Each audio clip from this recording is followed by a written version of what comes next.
being very good. They can lunge with such lightning speed that he'd grab one of us by the upper torso, bring us in pockets like a watermelon. Okay, let's clear this rubble out. Okay, if we call it, just run. Just back up. Don't worry about your cameras. Don't worry about anything. If he comes out, he's going to bite the first thing that comes close enough to his head. So if I call it, just back off. Really quickly. Steve Irwin, famously known as the Crocodile Hunter, was an Australian zookeeper and television personality renowned for his work on countless TV shows, documentaries, and movies. On September 4th, 2006, Steve and his crew were at Bat Reef, Australia, filming a documentary series titled Ocean's Deadliest. During a scene, Steve swam over a stingray, which unexpectedly struck him multiple times in the chest, piercing his heart. The crew quickly pulled him from the water and brought him aboard the Croc 1 yacht, performing CPR as they raced to shore. Tragically, Steve was pronounced dead at the age of 44, as it took over an hour for them to reach land. His alleged final words were, "I'm dying." The entire incident, including its aftermath, was captured on camera due to Steve's rule that filming should never stop, even in moments of extreme danger. He believed these raw and genuine moments added authenticity to his work. The footage was later handed over to authorities, who reportedly gave it to Steve's family. It is widely believed that the family destroyed the recordings. Justin Lyons, the cameraman who witnessed the tragedy, has stated that he hopes the footage is never released, out of respect for Steve's family. He also revealed that he no longer has the recordings, and he suspects that no copies exist. Despite this, in the years following Steve's death, alleged videos and screenshots claiming to show the incident have occasionally surfaced online. However, their authenticity has never been verified, and they are largely considered fabrications or believed to be out of context clips from his other work. The footage will most likely never be found.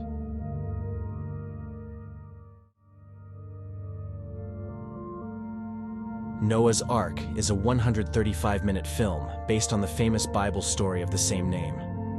Released in 1928, it is one of the earliest talkies, which are films that include synchronized dialogue rather than being entirely silent. A flood scene in Noah's Ark was filmed in a massive 1 million-gallon tank and became infamous for its catastrophic consequences. The scene reportedly claimed the lives of 3 actors, left another cast member critically injured and requiring a leg amputation, and caused numerous others to suffer broken bones and pneumonia. Among the extras was a young John Wayne, whose life was nearly lost in the chaos. A total of 35 ambulances were called to assist the wounded. Viewers can clearly see actors struggling to survive in the large volume of water used for the flood scene, which led to significant backlash and prompted stricter safety regulations for stunt work in Hollywood. The film faced harsh criticism for the scene, resulting in 35 minutes being cut from its original runtime, reducing it to 100 minutes. Rumors suggest that the extended version included more disturbing footage, allegedly showing the actors drowning during the filming. However, only the 100-minute version has been found, as the 135-minute cut has not been shown publicly since its New York premiere, leaving the footage lost almost a decade later.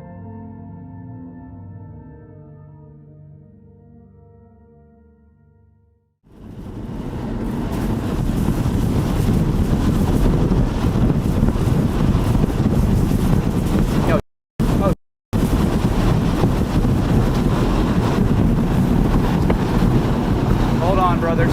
Hold on. Everybody duck, go.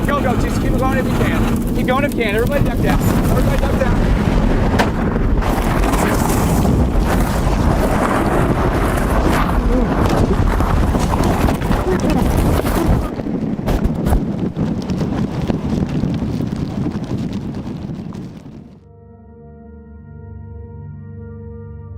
The El Reno tornado, a massive and record-breaking storm, touched down southwest of El Reno, Oklahoma, on May 31, 2013, emerging from a supercell thunderstorm. Among those documenting the event was the Twistex team, hired by the Discovery Channel to study the tornado. The team, led by renowned storm chaser Tim Samaras, included his son, photographer Paul Samaras, and meteorologist Carl Jung. Known as one of the safest, Tim's plan was to get close enough to the tornado to deploy a turtle drone to collect atmospheric and seismic data. The tornado, which rapidly changed speed, direction, and size, eventually reached a record-breaking width of 2.6 miles. While attempting to deploy their pod and escape south, the team's vehicle was caught by a vortex circling the tornado that suddenly shifted in their direction. The tornado overturned their vehicle, pulling Paul and Carl from it, while Tim remained inside.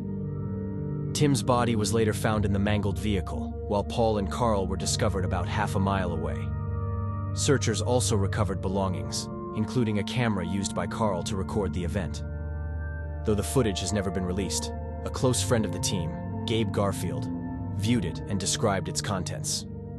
In the video, Carl can be heard noting, "There's no rain around here," as the air grows eerily calm. Tim then comments, "Actually, I think we're in a bad spot." The video cuts off here, but Tim was later heard on the radio shouting, "We're going to die." Another storm chaser, Dan Robinson, narrowly escaped the tornado while attempting to photograph it. His car's dash cam recorded the Twistex team driving behind him moments before their vehicle was struck by the tornado. Out of respect for their families, Dan has stated he is unlikely to release this footage.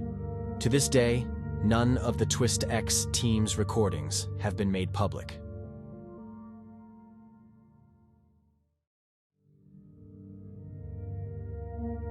Yellowstone National Park, established in 1872, is the first national park in the United States, covering over 2.2 million acres across Wyoming, Montana, and Idaho. It is renowned for its breathtaking landscapes, including mountains, forests, rivers, and geothermal features like hot springs that can reach temperatures of up to 200 degrees Fahrenheit. In June 2016, 23-year-old Colin Nathaniel Scott and his sister traveled from Portland, Oregon, to visit the park. But tragically, their visit ended in disaster when they ventured into an unauthorized area of the park in search of a warm spring to soak in. While testing the temperature of a spring, Colin slipped and fell into the scalding acidic water, suffering fatal injuries. Colin's sister, who was unharmed, immediately called for help in an attempt to save her brother. However, rescue rangers were unable to recover his body that day due to a lightning storm in the area. When they returned the following day, no remains were found in the spring's highly corrosive waters. Colin became the 22nd person to die from Yellowstone's thermal features since 1890. Park officials later confirmed that his sister had recorded the incident on her phone, but the footage was confiscated, and rangers declined to release it or share further details about the video, making it a piece of lost media.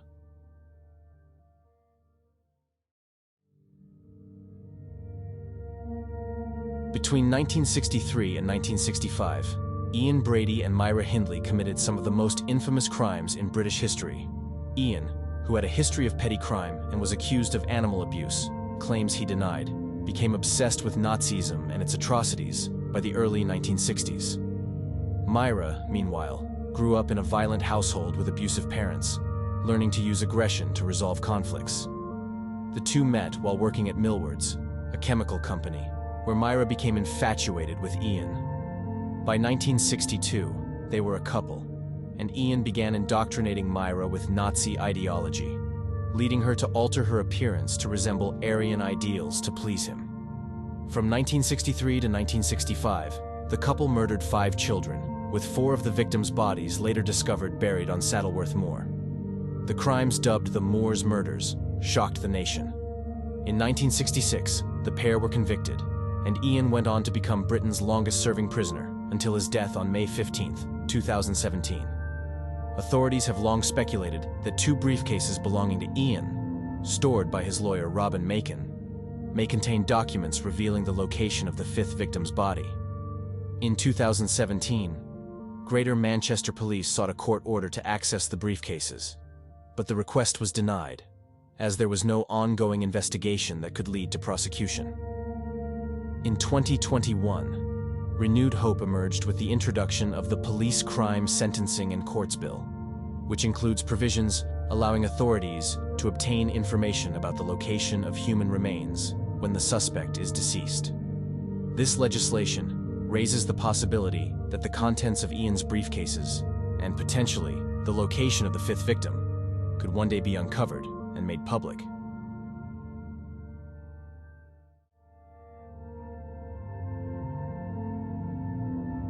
Albert Fish was a notorious serial killer in New York, infamous for kidnapping and murdering children before committing unspeakable acts, including cannibalism. The New York Daily Mirror, an American tabloid newspaper, dubbed him the most vicious child slayer in criminal history. His life of crime was rooted in a deeply troubled childhood. On March 22, 1935, Albert was convicted of the murder of 8-year-old Grace Budd and sentenced to death by electric chair. His execution was carried out on January 16, 1936. Albert was apprehended after sending a series of letters to Grace's parents, graphically describing what he had done to their daughter. A police investigation traced the envelope to the New York Private Chauffeurs Benevolent Association, which ultimately led authorities to Albert. In the hours leading up to his execution, Albert wrote several pages of notes intended as a final statement to the public. He entrusted these notes to his lawyer, James Dempsey, who chose not to release them, claiming they were too disturbing. Dempsey described the writings as the most filthy string of obscenities I have ever read, and locked them away in a safe. The notes are believed to contain detailed confessions of Albert's crimes, including graphic accounts of what he did to his young victims. To this day, it is unclear whether the notes were destroyed or remain hidden somewhere in New York. With both Albert and James long deceased, the true contents of those pages may never be revealed.